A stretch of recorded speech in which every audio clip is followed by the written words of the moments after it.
Au nom du Père et du Fils et du Saint-Esprit, ainsi soit-il. Aujourd'hui, dans ce jour où le soleil brille dans tout son éclat, on voit quelques reflets sur les feuilles des arbres. Eh bien, je voudrais parler de la lumière, car notre Seigneur nous dit en tout cas à ses disciples, vous êtes la lumière du monde. Vous êtes la lumière du monde.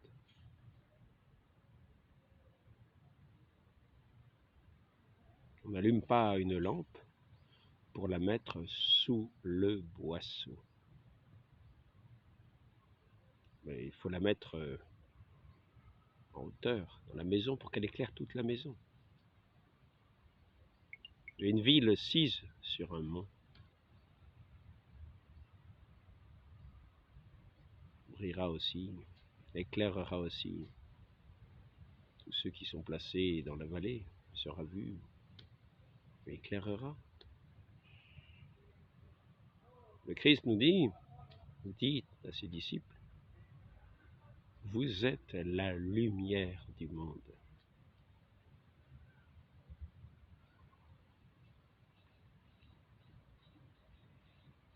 Vous êtes le sel de la terre.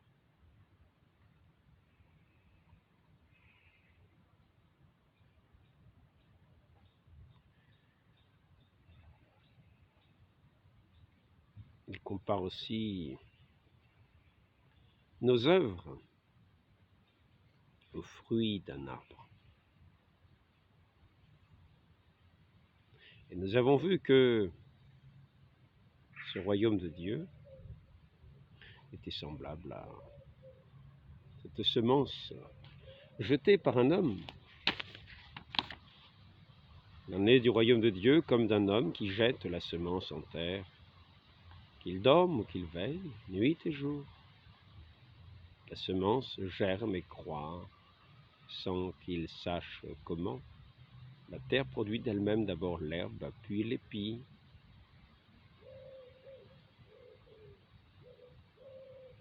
Et le blé formé dans l'épi. Et dès que le fruit est mûr, il y met la faucille, car la moisson est là.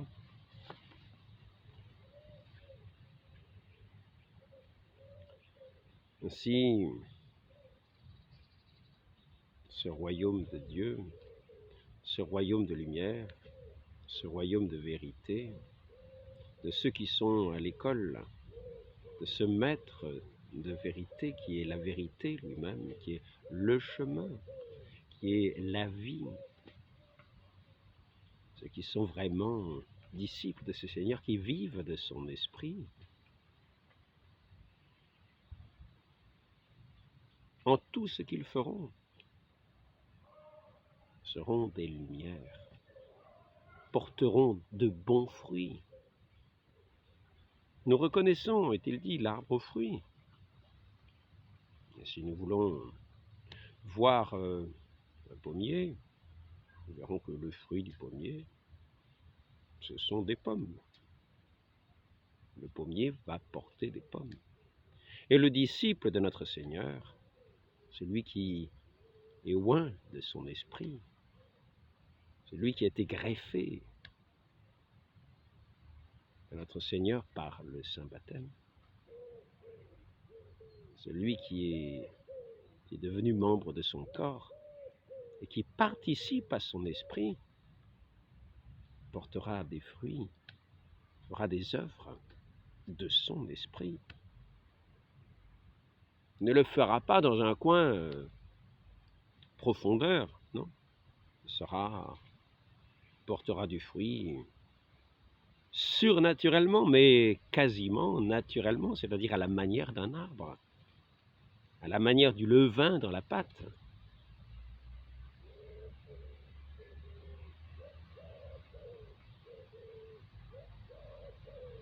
Nous sommes comme du levain dans la pâte, nécessairement, la pâte va lever, Nous sommes lumière, nécessairement, par cet esprit de Dieu. Nous allons éclairer par l'exemple, par les bonnes œuvres, par des fruits comestibles, par des fruits nourrissants, par des fruits qui vont rassasier notre faim, combler notre faim, et qui donnera par ses œuvres à ceux qui ont faim et soif de justice d'être rassasiés, comblés par ces œuvres de cet esprit de Dieu, qui ne manqueront pas de se produire dans un cœur qui en est animé. Et aussi, lorsque le Seigneur nous dit « Vous êtes la lumière du monde », comme tout naturellement, cela veut dire que dans toutes vos œuvres, vous serez comme des lumières dans vos paroles. Là où sont les ténèbres, nécessairement va lever le jour. Là où sont les ténèbres de ceux qui se sont fermés à cette lumière divine, qui se sont comme fermés sur eux-mêmes, comme dans des tombeaux, comme dans des sépulcres, vous allez apporter tous ces fruits de vie, tous ces fruits de lumière, toutes ces œuvres de lumière. Vous allez faire lever le jour sur ces tombeaux. Vous allez apporter le jour au milieu de cette nuit. Vous serez comme des astres, brillants dans une nuit obscure, cette nuit du monde, cette nuit de Satan, cette nuit des ténèbres. Alors, cela se fera quasi naturellement. Cela sera surnaturel. Mais cela se fera comme naturellement.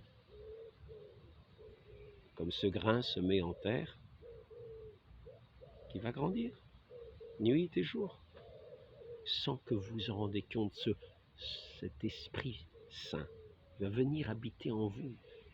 Pour autant que vous soyez disciples de notre Seigneur, travaillez en vous. Et vous allez répondre à ces inspirations. Et répondant à ces inspirations, vous allez agir selon ce divin esprit, selon cet esprit d'amour, selon cet esprit de lumière, selon cet esprit de paix. Et comme saint François, vous pourrez dire cette prière là où est la haine, que je mette l'amour. Et nous allons être des ouvriers de paix, des fils de Dieu, qui est venu porter la paix véritable. Cette paix qui est celle des enfants de Dieu, qui sont en paix avec leur Dieu, c'est-à-dire qui sont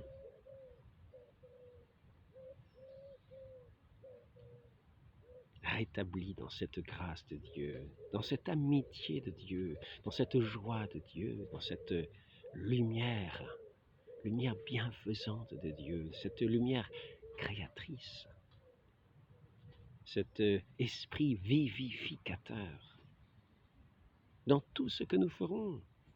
Et nous avons vu par le passé combien les saints qui étaient animés de cet esprit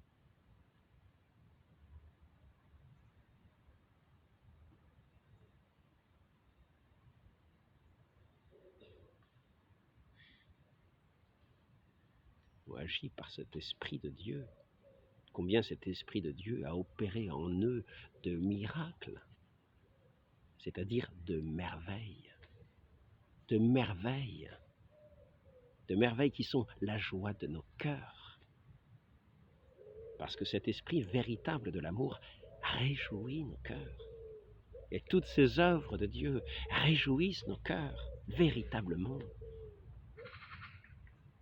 Nous qui avons ce désir de voir advenir son règne, qui tous les jours disons que votre règne arrive. Ce règne du Père céleste qui a envoyé son Fils, qui est la porte de son royaume, la porte, c'est-à-dire, il est lui-même la porte.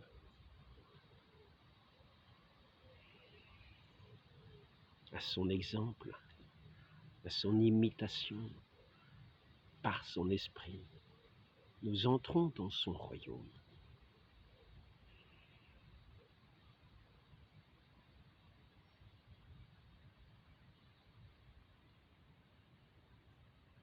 Pour entrer dans ce royaume, eh bien, il nous faut faire le cheminement de ce grain qui est jeté à terre. Il nous faut mourir à nous-mêmes, mourir à tous nos intérêts propres, pour entrer dans cette obéissance à Dieu, c'est-à-dire dans cette amitié de Dieu, c'est-à-dire dans cette volonté de Dieu, dans cette volonté d'agir selon son esprit, selon sa grâce, selon ses dons, selon ses inspirations. Il nous faut mourir comme ce grain qui meurt, qui est jeté en terre et qui va porter du fruit parce qu'il est mort à lui-même. Comme le Christ aussi est mort et a été comme enseveli, il a été enseveli. Le troisième jour est ressuscité des morts. Nous-mêmes, nous allons être comme ensevelis, comme ce grain.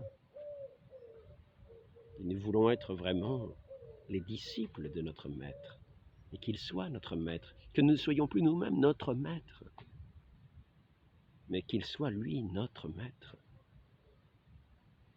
Et qu'à l'école d'un tel Maître, nous sachions justement nous aussi nous maîtriser.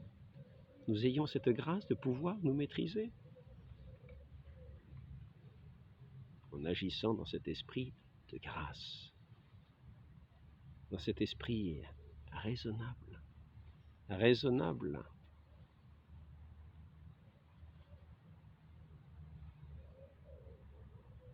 qui est plus que simplement la raison. Dieu nous a créés, je l'ai dit souvent, des êtres raisonnables. Mais cet amour qu'il nous donne, contient toute justice, toute raison, toute intelligence, tout don parfait est dans son amour à l'infini. Et nous-mêmes qui vivons de son amour, nous ne pourrons pas manquer de faire des œuvres de son amour en toutes choses. Nous-mêmes qui sommes morts à nous-mêmes, morts à ce péché de ce vieil Adam qui avait refusé d'écouter Dieu, même qui nous sommes mis à l'école de notre unique Maître, celui qui est le chemin et la vie, qui nous communique son esprit, et qui sommes unis à lui, qui avons été greffés à lui par le baptême.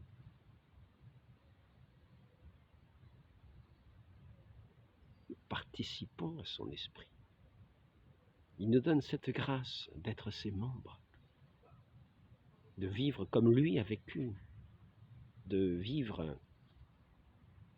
porter tous les jours notre croix dans les contrariétés du monde, mais de la porter avec cet amour, dans cette patience, dans ce renoncement à nous-mêmes, à la plus grande gloire de Dieu. Car ainsi, Dieu accomplit ses œuvres merveilleuses, pour être la lumière non pas seulement pour nous-mêmes. Nous sommes lumière du monde, c'est pour éclairer le monde. Vous êtes la lumière du monde.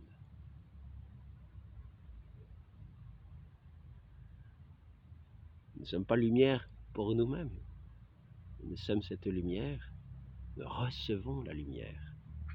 Nous recevons la lumière de celui qui est véritablement la lumière. Et la recevant, nous la diffusons. Nous la diffusons sur le monde. Parce que nous sommes des enfants de la lumière. Dieu nous a créés pour être des enfants de lumière, non pas des enfants de ténèbres, pour être ses fils, pour être de ce royaume de Dieu et pour accomplir les œuvres de ce royaume de Dieu. Et ce royaume de Dieu, d'une certaine manière, en tant qu'ici-bas, dès ce monde, nous sommes disciples, des fils de la lumière, eh bien, nous sommes des lumières pour éclairer le monde dès ici-bas, de façon à dissiper les ténèbres du monde par les œuvres quotidiennes que nous pourrons faire, des œuvres de justice.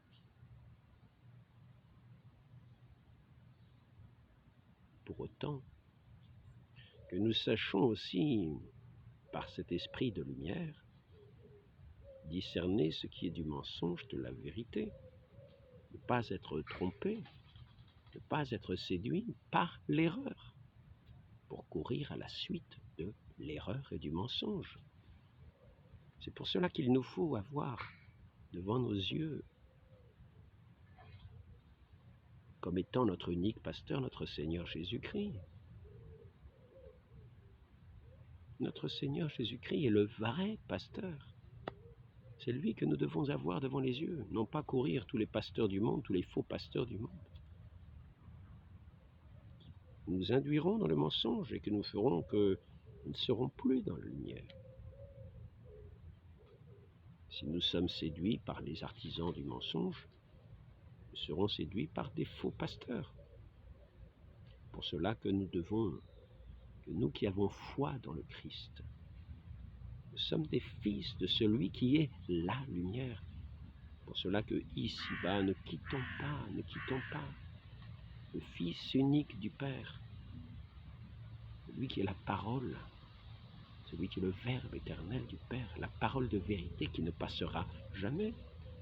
Elle ne passera jamais de façon à ce que de génération en génération, tous ceux qui l'écoutent puissent devenir enfants de la lumière et faire les œuvres de la lumière à l'écoute de sa parole, en regardant son exemple, l'exemple de sa vie, le méditer dans l'Évangile.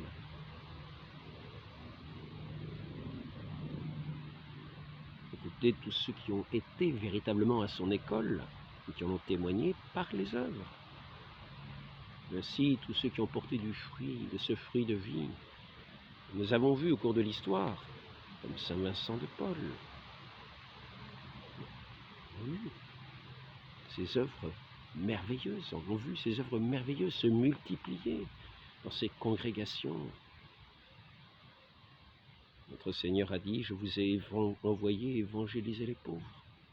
Et ça a été la devise de Saint Vincent de Paul, qui a été conduit par cet Esprit de Dieu tout au long de sa vie, petit à petit, à venir sur ce chemin auprès des plus pauvres,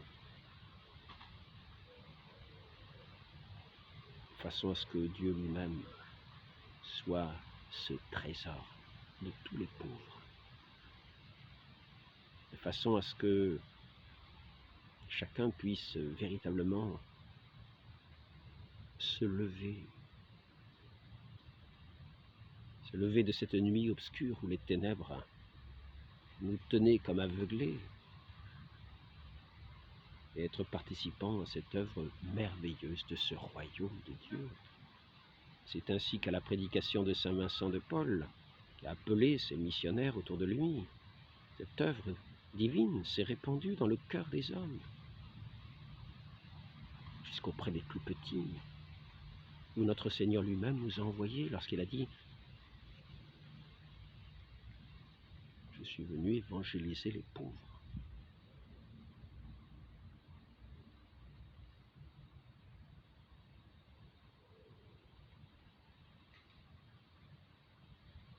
Si sans regarder aux apparences, mais comme le dit cet autre saint, Saint Louis Grillon de Montfort, qui était un disciple de la croix, qui portait sa croix tous les jours, et qui, à l'exemple de son maître, a proclamé sa parole, tel un feu, partout où il passait, pour embraser les cœurs. Ces cœurs qui étaient attiédis, qui étaient quelquefois tout simplement à l'état de mort. Ces cœurs endormis, ces cœurs morts dans le péché. Il est venu être le sel de la terre, il est venu être la lumière des hommes, il est venu être porter le feu sur la terre, le feu de l'amour. Il veut être le feu qui vient animer nos cœurs, les consumer au feu de cet amour de Dieu, les ranimer au feu de cet amour de Dieu, et faire de ceux qui sont endormis dans la mort des enfants de Dieu, animés de son feu, animés de sa vie.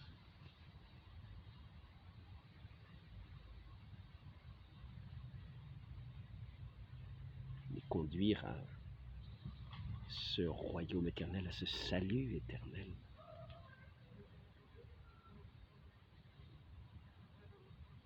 Ainsi, Lévi, ici-bas, et tous ces saints ont témoigné par leurs œuvres, par leurs paroles, sont allés par toute la terre, par la mer, par les océans, au milieu de gens qui ne les accueillaient pas, mais leur patience, leur douceur, a fini souvent par conquérir les cœurs, par être la lumière de ces cœurs qui demeuraient dans l'obscurité et l'esclavage de Satan.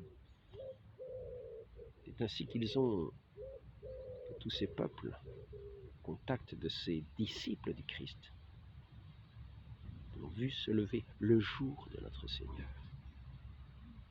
ont changé leurs coutumes qui étaient proches, qui étaient souvent des coutumes héritées de Satan, dans des cultes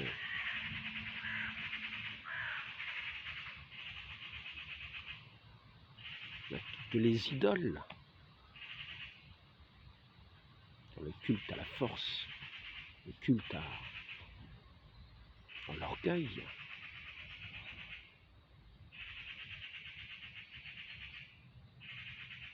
Beaucoup parmi ces peuples qui étaient enténébrés attendaient cette lumière du Christ, cet esprit de Dieu, cette flamme de l'amour. Attendaient cette parole de vérité de la bouche de ces prédicateurs qui sont arrivés jusqu'à eux au prix de leur vie.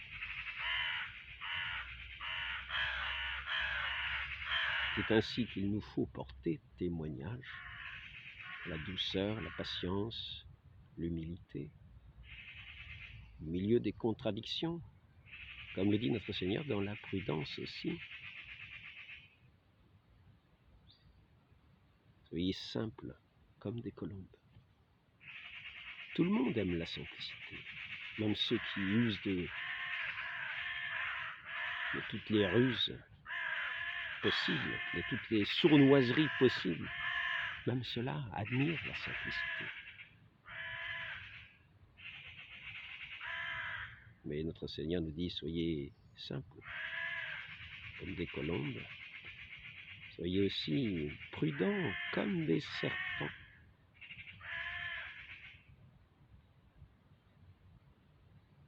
Prudents dans les jugements, prudent aussi, ne pas agir inconsidérément,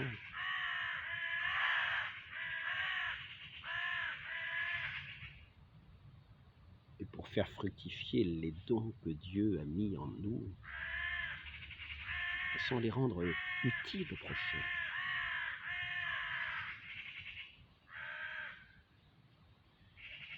La prudence, l'intelligence, intelligence en toutes choses.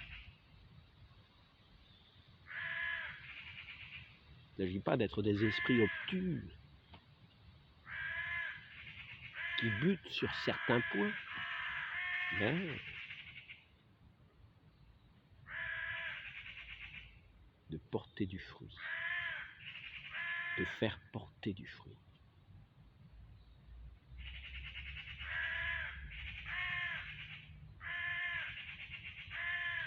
Voilà, je voulais juste aujourd'hui montrer un peu, parler un peu, entretenir un peu sur cette phrase que notre Seigneur nous a dite: vous êtes la lumière du monde. Et au milieu de ces sociétés de ténèbres, il nous faut être ces lumières, chacun selon l'appel du Seigneur.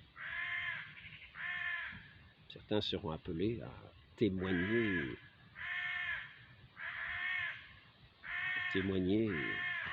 par la parole dans des prédications, et d'autres par l'exemple, la douceur, l'humilité et la parole aussi,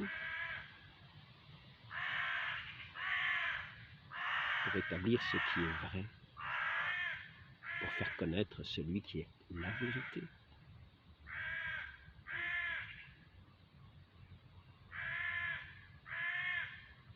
Par l'exemple, être lumière véritable au milieu d'un monde corrompu.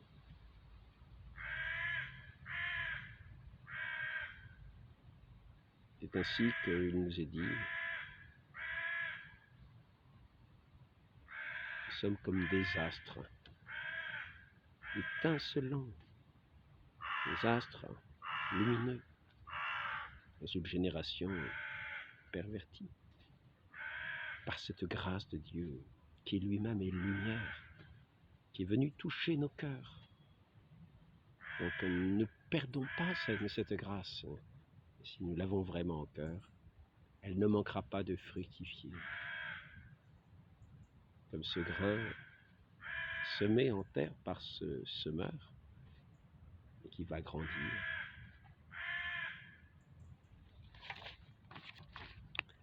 Il en est du même du royaume de Dieu, comme d'un homme qui jette de la semence en terre, qu'il dorme ou qu'il veille, nuit et jour. La semence germe et croît. Ainsi, cette parole de Dieu, cette semence de Dieu qu'il est venu semer sur cette terre, dans mon cœur ne va pas manquer de croître, de porter son fruit, de grandir, pour autant que nous soyons de bonne volonté pour l'accueillir, une bonne terre. Non pas cette terre épineuse, par les soucis du monde, cette terre qui n'a pas de, qui n'a pas de profondeur, qui fera que cette semence séchera sitôt qu'elle sera mise en terre. Tout ce qui est semé simplement à la surface du sol de façon superficielle. Soyons de bonne volonté et n'ayons nulle crainte.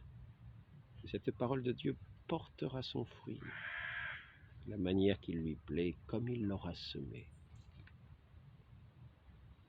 Appliquons-nous à l'aimer, à le contempler, à le connaître, à repasser dans nos cœurs sa parole.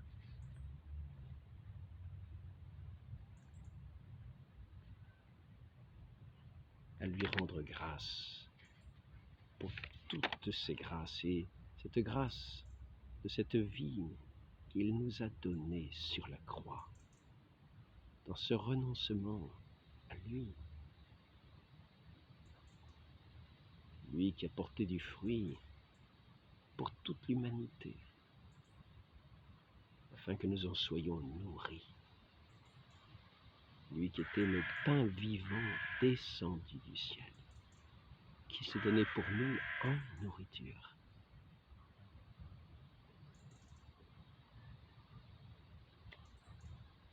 Qui a été semé comme le grain, le bon grain.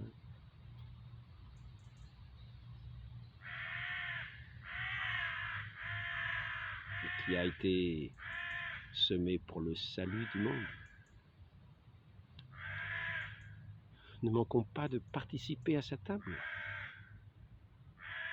Je ne vais pas continuer plus longtemps cet entretien. Demandons à la très sainte Vierge Marie de disposer nos cœurs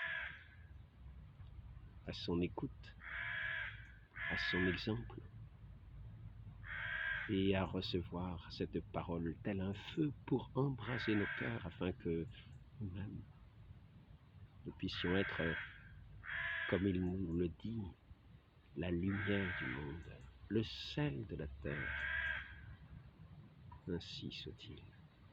Au nom du Père et du Fils et du Saint-Esprit, ainsi soit-il.